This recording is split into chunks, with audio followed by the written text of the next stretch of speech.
Já reparou como alguns museus da Europa tratam objetos saqueados como se fossem lembrancinhas que por acaso caíram no colo deles? É uma imagem ótima essa. Pois é. Hoje a gente vai abrir essas vitrines brilhantes para mostrar o que tem por trás. Violência colonial, apagamento e, assim, muita cara de pau. Uma ferida que continua bem aberta, né? Exato. Nos próximos minutos, vamos mergulhar em como essas instituições se tornaram símbolos de poder colonial disfarçados de patrimônio global.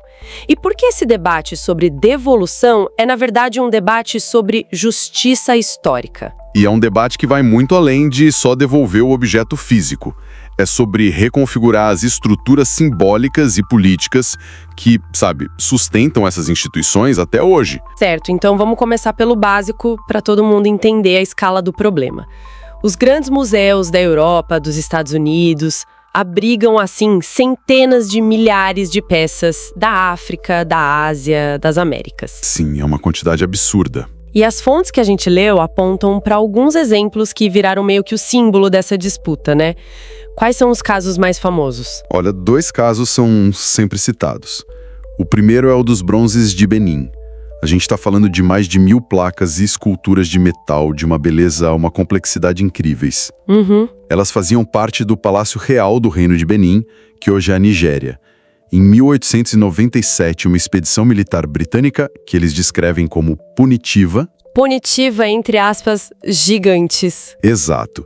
Invadiu, saqueou e incendiou a cidade. Os bronzes foram levados como espólio de guerra e vendidos para museus em Londres, Berlim... E Nova York também, né? Em Nova York, a violência da aquisição não é nem uma questão de debate.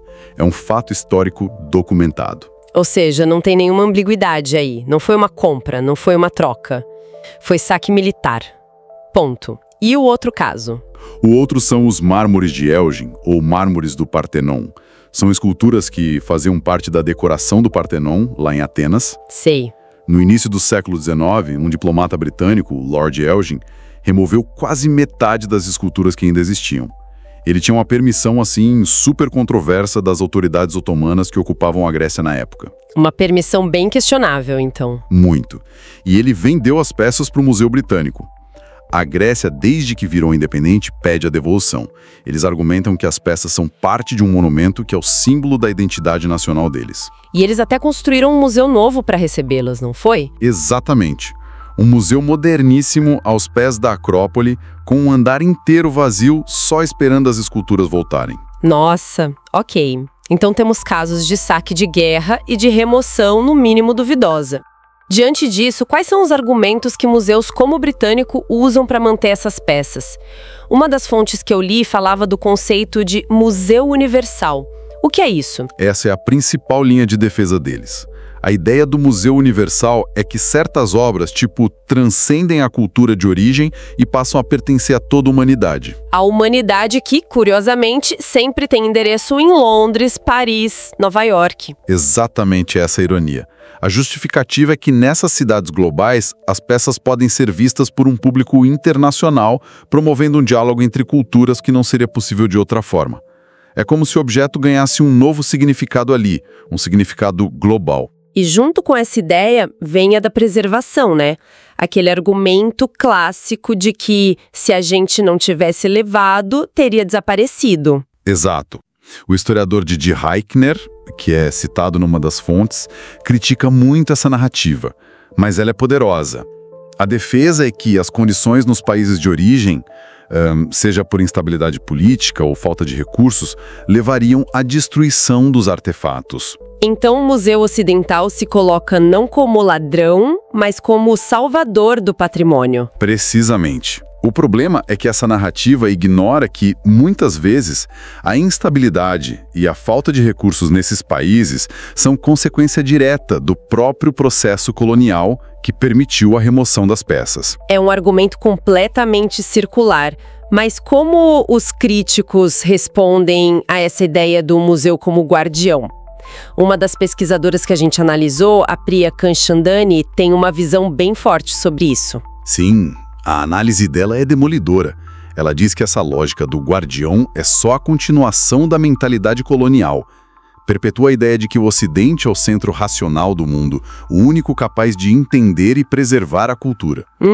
Enquanto o resto do mundo, os polos colonizados, são vistos só como fornecedores de matéria-prima cultural.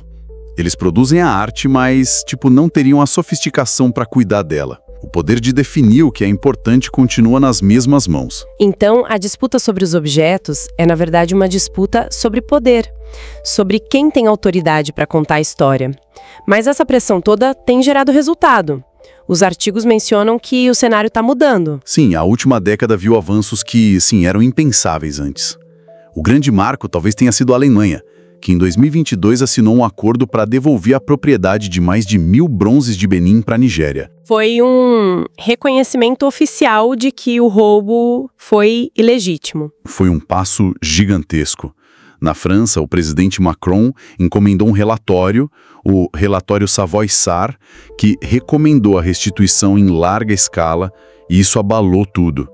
Agora tem uma lei sendo preparada para 2025 para facilitar essas devoluções. E não são só os grandes governos, né? Até o Vaticano entrou nesse movimento. Exato.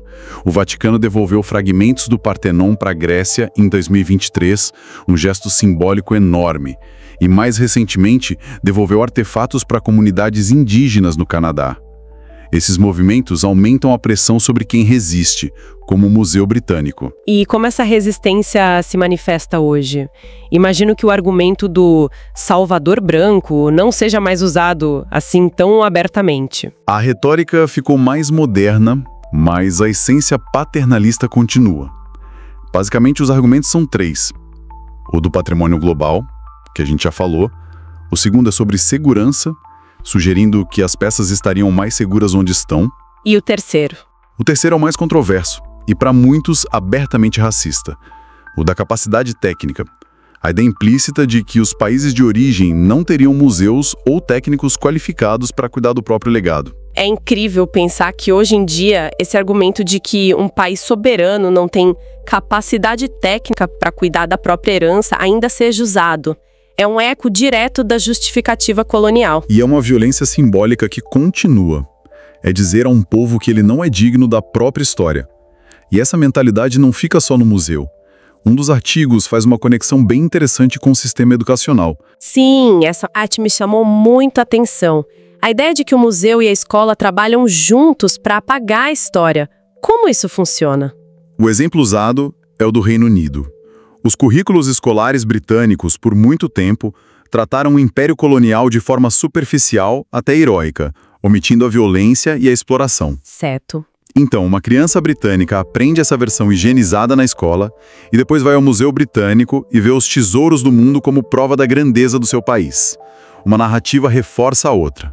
O saque vira aventura. Não é curioso? O mesmo pessoal que grita contra a doutrinação na escola é o que defende um museu cheio de objeto roubado, ensinando meia história. Exatamente. E essa meia história se sustenta com dinheiro.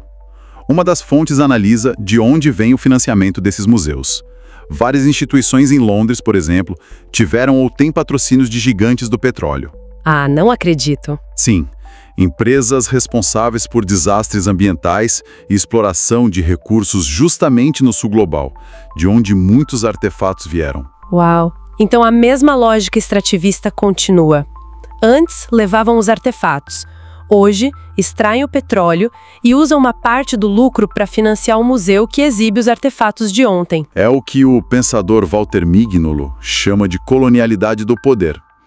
O colonialismo formal pode ter acabado, mas a lógica de dominação econômica e cultural continua de outras formas. Isso mostra que só devolver as peças não resolve tudo. Certo.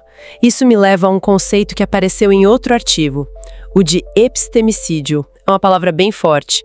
O que ela significa nesse contexto? O sociólogo Boaventura de Souza Santos usa esse termo para descrever a destruição de sistemas de conhecimento não ocidentais.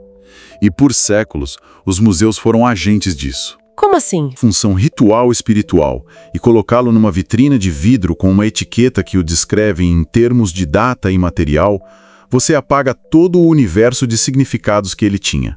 Você impõe sobre ele um único sistema de conhecimento, o ocidental. Então, a verdadeira descolonização não é só a devolução física, mas sim descolonizar o olhar. Devolver o direito da comunidade de origem de contar a história daquele objeto nos seus próprios termos. Perfeito. É isso. A descolonização real implica reinventar a prática do museu. Significa curadoria compartilhada, onde as comunidades de origem participam ativamente. Significa entender que, para muitas culturas, esses não são só objetos de arte, mas ancestrais, entidades vivas. Já existem modelos de museus que estão tentando operar de forma diferente. As fontes que lemos mencionam alguns exemplos no Brasil. Sim, e são iniciativas muito poderosas porque nascem da própria comunidade. Temos o Museu das Remoções, no Rio de Janeiro, que documenta a luta dos moradores da Vila Autódromo contra a remoção forçada por causa das Olimpíadas. Não é um museu sobre objetos, mas sobre memória de luta. Exato. E tem o Museu da Maré, também no Rio, que conta a história do complexo de favelas a partir da perspectiva dos seus moradores, desafiando a visão estigmatizada da mídia. E o Museu Afrodigital também, né? Sim, o Museu Afrodigital é um exemplo fantástico de como usar a tecnologia para construir um acervo sobre a memória negra no Brasil, que foi historicamente apagada. O que essas iniciativas têm em comum é que elas invertem a lógica do poder. É a própria comunidade que define o que é seu patrimônio. Fica claro que descolonizar museus não é só devolver peças. É devolver voz, devolver memória e encarar a história sem maquiagem. Porque enquanto esses objetos continuarem atrás de vidros que nunca se quebram, a ferida colonial continua aberta. E isso deixa uma reflexão final, né? Se a gente não questiona quem conta a história continua sendo contada pelos mesmos. E sempre a favor deles. Os links para as fontes que serviram de base para a criação desta edição e o acesso a outros artigos se encontram na descrição. Isso. O podcast vai ao ar de segunda a domingo, sempre trazendo informações importantes e relevantes.